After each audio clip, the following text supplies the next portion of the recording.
हर हर महादेव। माँ पार्वती और गौरी पुत्र गणेश की जय हो। आज सितंबर माह का पहला रवि प्रदोष व्रत है। इस दिन शिवजी की पूजा आराधना के साथ रवि प्रदोष व्रत कथा को सुनना या सुनाना बेहद शुभ माना जाता है। आज 15 सितंबर रविवार के दिन भाद्रपद माह के शुक्ल पक्ष की त्रयोदशी तिथि है। रविवार के दिन प्रदोष व्रत पढ़ने से इसे रवि प्रदोष व्रत कहा जाएगा। मान्यता है कि लंबी आयु और आरोग्यता का वरदान प्राप्त करने के लिए रवि प्रदोष व्रत रखना चाहिए। आज सुकर्मा योग में रवि प्रदोष व्रत रखा जाएगा।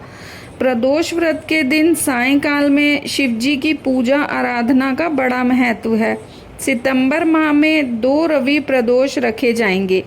पहला रवि प्रदोष आज 15 सितंबर को और 29 सितंबर को भी रविवार के दिन प्रदोष व्रत रखा जाएगा। इसलिए दूसरा प्रदोष व्रत भी रवि प्रदोष व्रत कहलाएगा। रवि प्रदोष के दिन शिवजी की पूजा के साथ रवि प्रदोष व्रत की कथा सुनी जाती है।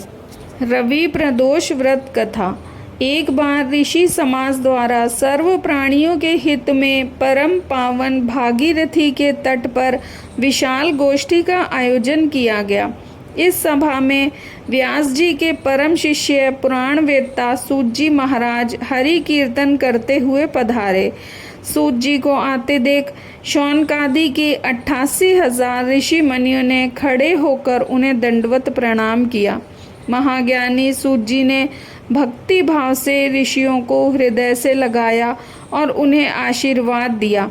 विद्वान ऋषिगण और सभी शिष्य आसन पर विराजमान हो गए। मुनिगण श्रद्धा भाव से पूछने लगे कि हे परम दयालु, कली काल में शंकर की भक्ति किस आराधना द्वारा उपलब्ध होगी? कृपया हम लोगों को बताने की कृपा करें, क्योंकि कलयुग के सर्व प्राणी पाप कर्म में रहकर वेद शास्त्रों से विमुख रहेंगे। हे मुनि श्रेष्ठ, कलयुग में सत्कर्म की ओर किसी की रुचि न होगी। जब पुण्यशील हो जाएंगे तो मनुष्य की बुद्धि बुरे कर्मों की ओर स्वयं प्रेरित होगी, जिससे दुविचारी पुरुष वंश सहित समाप्त हो जाएंगे। इस भूमंडल पर जो मनुष्य ज्ञानी होकर ज्ञान की शिक्षा नहीं देता, उस पर परमपिता परमेश्वर कभी प्रसन्न नहीं होते। हे महामुने, ऐसा कौन सा व्रत है जिससे मन वांछित फल की प्राप्ति होती है? कृपा करके हमें बतलाइए। ऐसा सुनकर दयालु हृदय से सूत जी कहने लगे, हे श्रेष्ठ मुनि और शौनकाजी, आप धन्यवाद के पात्र हैं। आपके विचार प्रशंसनीय और सराहनीय हैं। आप वैष्णव अग्रगण्य हैं, क्योंकि आपके हृदय में सदा परहित की भावना समाहित है। इसलिए हे शौनकादि ऋषियों, सुनो, मैं उस व्रत के बारे में बताता हूँ जिसके करने से सभी पापों से मुक्ति मिलती है। धन वृद्धि, दुख विनाशक, सुख प्राप्त करने वाला, संतान देने वाला और मनोवांछित फल की प्राप्ति कराने वाला व्रत होता है। यह व्रत मैं तुमको सुनाता हूँ, जो किसी समय भोलेनाथ ने सती को सुनाया था, और उनके प्राप्त यह परम श्रेष्ठ उपदेश मेरे पूज्य गुरुजी ने मुझे सुनाया था, जिसे समय पाकर मैं आपको शुभ बेला में सुनाता हूँ। सूत जी कहने लगे कि आयु वृद्धि, स्वास्थ्य लाभ के लिए त्रयोदशी का व्रत करें। इस व्रत की विधि इस प्रकार है। सुबह स्नान कर निराहार व्रत करें, शिवजी का ध्यान करें, शिव मंदिर में जाकर भोलेनाथ की पूजा करें।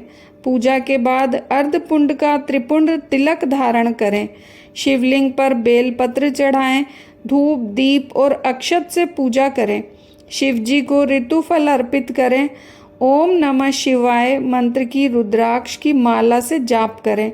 ब्राह्मणों को भोजन कराएं और सामर्थ्य अनुसार दान दक्षिणा दें। इसके बाद मौन व्रत रखें। व्रती को सत्य बोलना है। इस व्रत में हवन आहुति भी देनी चाहिए।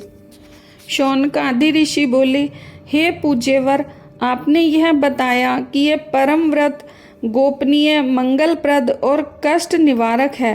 कृपया ये बताने का कष्ट करें कि ये व्रत किसने किया और उसे क्या फल प्राप्त हुआ।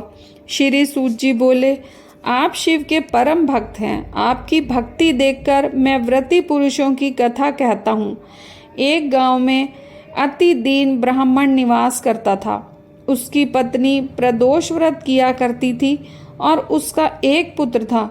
एक बार की बात है कि उसका पुत्र गंगा स्नान करने के लिए गया। मार्ग में उसे चोरों ने घेर लिया और वह कहने लगे कि हम तुझे मारेंगे, नहीं तो तू अपने पिता का गुप्त धन बता दे। बालक दीन भाव से कहने लगा कि हम अत्यंत दीन दुखी हैं, हमारे पास धन कहाँ है। चोर फिर कहने लगे कि तेरे पास पोटली में क्या बंधा है। बालक ने उत्तर दिया कि मेरी माता ने मुझे रोटी बनाकर बांध दिया है। दूसरा चोर बोला कि भाई, यह तो अति दीन दुखी हृदय है, इसे छोड़िए। बालक इतनी बात सुनकर वहाँ से जाने लगा और एक नगर में पहुँचा। नगर के पास एक बरगद का पेड़ था। बालक थककर वहाँ बैठ गया और पेड़ की छाया में सो गया।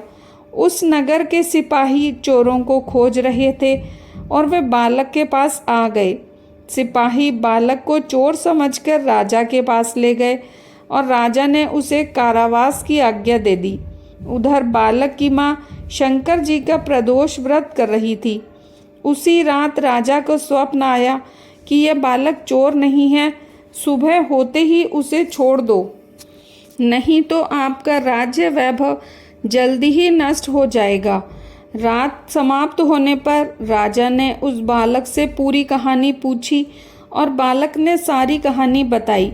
बालक की बात सुनकर राजा ने सिपाही को भेजकर माता पिता को बुला लिया। राजा ने जब उन्हें भयभीत देखा तो कहा कि तुम चिंता मत करो, तुम्हारा बालक निर्दोष है। हम तुम्हारी दरिद्रता देखकर 5 गांव दान में देते हैं। शिव की दया से ब्राह्मण परिवार अब सुखी रहने लगा। इस प्रकार से जो कोई इस व्रत को करता है उसे आनंद की प्राप्ति होती है। तो फ्रेंड्स, ये थी प्रदोष व्रत की कथा। तो अगर आपको वीडियो पसंद आए तो इसे लाइक करें और चैनल को सब्सक्राइब करें।